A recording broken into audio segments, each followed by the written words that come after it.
Five Nights at Freddy's has done it again. In the newest book, the week before, we have learned so much about the original game, and this book is absolutely crazy. It confirms theories and unfortunately disproves some theories. It has so many references to the game in the books, so let's get into it.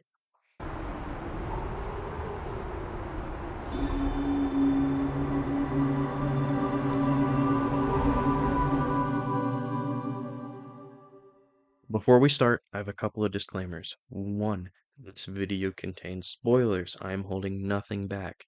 Two, this took forever to make, so I'd appreciate you to subscribe if you love the video. And three, this book is 100% lore accurate to the games, except for the fake endings, obviously. Let's get right into it.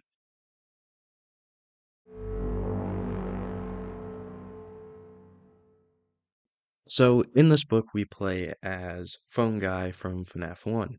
If you want any more information on the plot, you can read the summary right here. The first big reveal of this book is that they give us Phone Guy's name, and his name is Ralph. Yes, it's satisfying to finally know it, and yes, his coworkers call him Phone Guy. It's hilarious. The other big piece of evidence we get is that Phone Guy has a daughter named Copelia. I hope I'm pronouncing that right. Copelia is babysat during the night by Mrs. Andrews while Ralph is at work. This is a very similar scenario because the same scenario was in the FNAF movie with Mike and Abby. Also, Mrs. Andrews will be mentioned later. Our first night starts out with Ralph talking about his job and how it works as the night guard. The first cool reference was the candy wrappers and empty drinks, which you saw on the desk in FNAF 1 and 2. It is also revealed that part of your job as the night guard is leaving the room to fix things like light bulbs and clean up messes. This detail shows us that Michael Afton, who we play as in FNAF 1, did not care about the job and was just going undercover to be near the animatronics.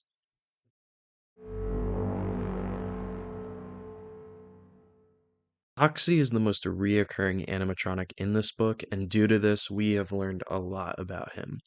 One of the biggest reveals is that we figured out why he hums. No, TikTok, it's not because the kid was humming when William killed him. Foxy hums because he used to be a band member along with Freddy, Chica, and Bonnie until he was banished to Pirate's Cove for mysterious reasons, the book states. A lot of other details about Foxy were given, but I'm not really going to go into those because a lot of them don't really provide lore, they're just small little things.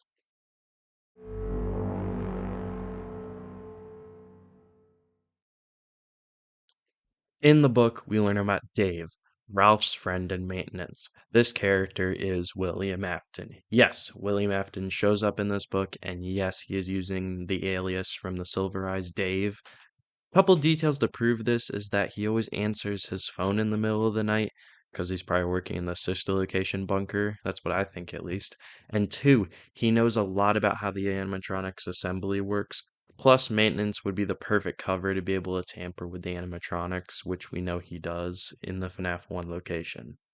I would like to talk about this reveal for a second, and something a lot deeper too. So, in the FNAF community, a lot of theories are made, and there are people who take these theories very seriously and will get mad if they are wrong. But at the end of the day, in the wise words of a legend, it's just a theory. If you're on a theory channel, expect something to be incorrect and very wild because making theories is fun and they're not always going to be 100% correct.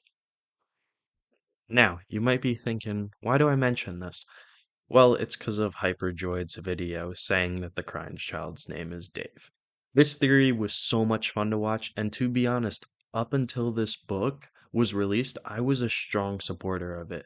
But with the reveal that William Afton canonically used the alias of Dave, the theory is up on the air whether or not it's true, in my opinion. In his video, he found the name Dave in the security logbook using a picture of a mirror and a word search, I think other things. But even though the Silver Eyes books are not canon, Hyperdroid theorized that William Afton using his dead son name as an alias is a very psychopath thing to do. Now, William Afton canonically using the alias of Dave might not work in my opinion because the crying child's death was a very public event, and William using his son's name as an alias would not be very smart.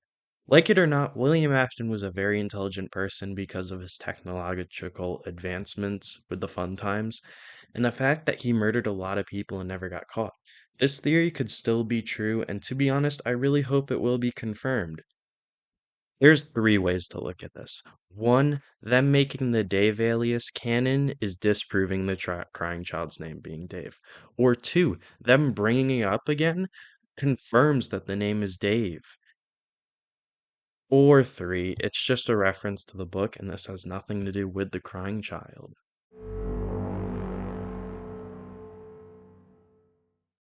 There were a lot of big reveals about Golden Freddy in this book.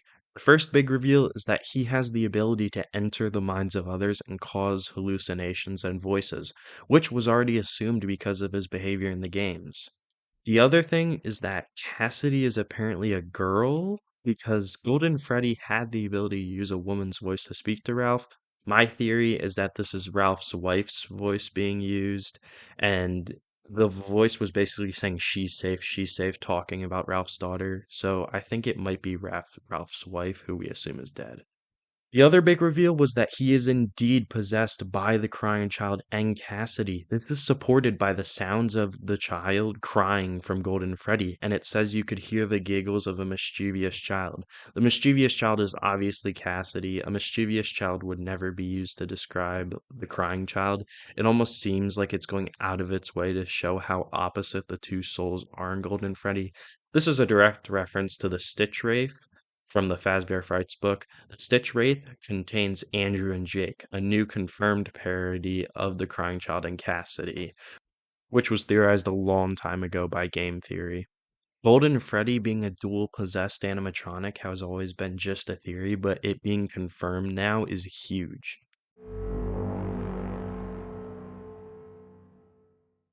In one of the endings, a certain scenario is brought up. It is said that Copelina is playing a video game while it is pouring rain outside and it's gray outside the window. Ralph hears a digitalized car crashing sound in the video game she's playing and sees the pink car his daughter is playing as crash into a purple car. And then Copelina yells, "Purple car!" This is clearly a Midnight Motorist reference, but there's one big issue with this. Why is she playing as a pink car? My first thought is that this is just a reference to Five Laps at Freddy's, but there's no pink car.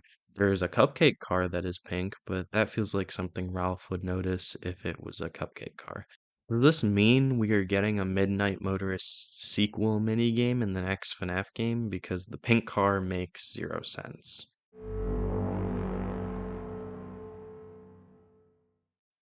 Mrs. Anderson's is Copelina's babysitter. The most important detail about her is that she loves Copelina because she lost her own daughter years ago.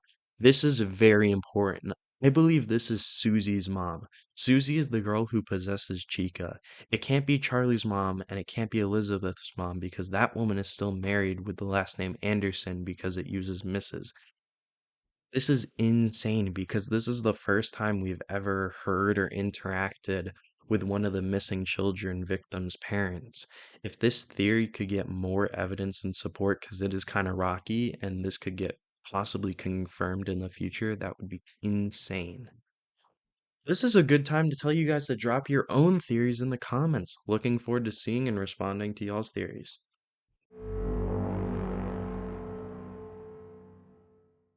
I was contemplating whether or not to give this its own section or put in the many theories, but this is such an interesting detail for me that it deserves its own section. In the book, Ralph finds a ring in some cupcake wrappers. The book goes out of its way to say that this ring is real gold and not a plastic ring from the prize counter. The fact that it specifically says that this is not a prize counter ring says a lot. There are two options for whose ring this is. One, this is a baker's ring that slipped off in the batter, or two, this is Mrs. Afton's ring that she threw away after leaving William. I know, it's crazy. Hang on.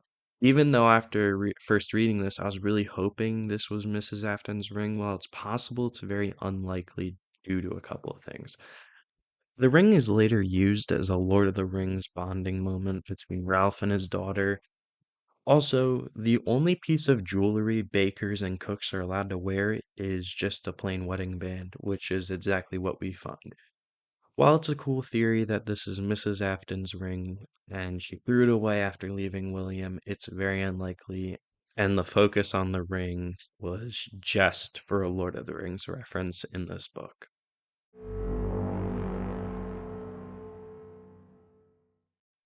The book talks a lot about the Bite of 87, but it really doesn't offer much more information that we didn't already know, other than the victim, who's commonly accepted as Jeremy Fitzgerald, actually survives and is depicted as can't really do much anymore, assuming that he had brain damage from it, because they're saying the bite took out his frontal lobe in the games.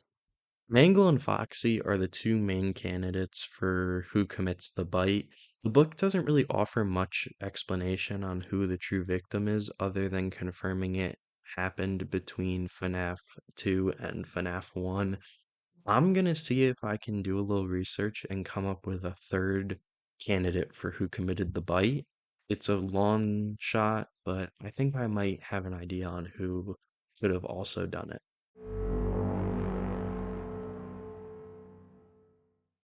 This ending basically includes you finishing all 5 nights and going home to your daughter. Ralph accepts that the animatronics aren't his problem and just leaves.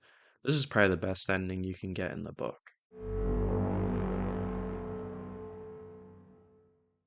This is the result of you trying to use a master key, which doesn't exist in the book, and this message displays. The guide for the knights and their pages displays also. I'm gonna attempt to do something with those numbers they give in the future.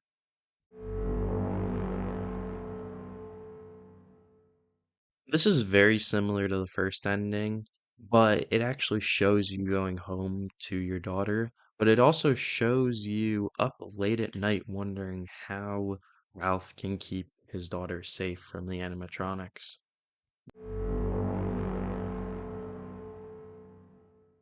This is the ending that makes it possible for you to unlock the real ending. It'll make sense in a second. This ending ends with Golden Freddy putting his hands directly on your head and repeating over and over and over again in your head the words, "It's me." This happens over and over until a woman's voice chimes in with the word, "She's safe," over and over again. It eventually ends with you apparently going to sleep, basically saying you died. This ending grants you a phone, which can be used to get the real ending.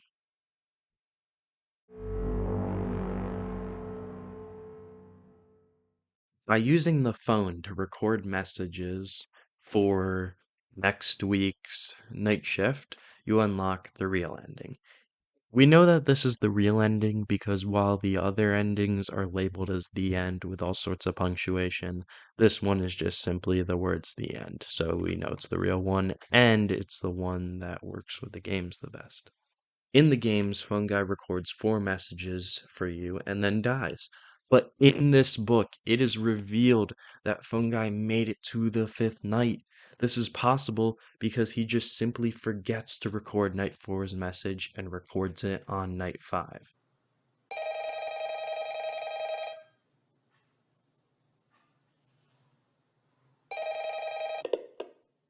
Oh, hello. Hey. Hey, wow, day 4. I knew you could do it. Hey, listen, I may not be around to send you a message tomorrow.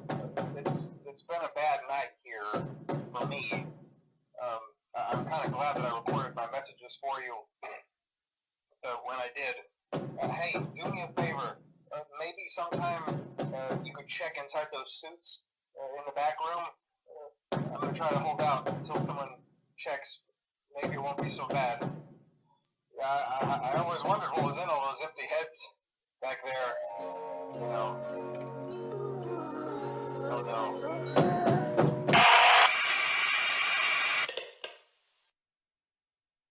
It ends with him being stuffed into an animatronic suit alive, saying all there is to do is wait. Fungi could be alive if Mike actually did what he said and checked in on the suit. This is unlikely though, and Ralph is most likely dead. That's it. That's everything I found in Five Nights at Freddy's the week before. This video took months, and thank you so much for watching. This was a video I wanted to make when I first started this channel, and it being out is so cool. Subscribe, and I will catch you on the flip side.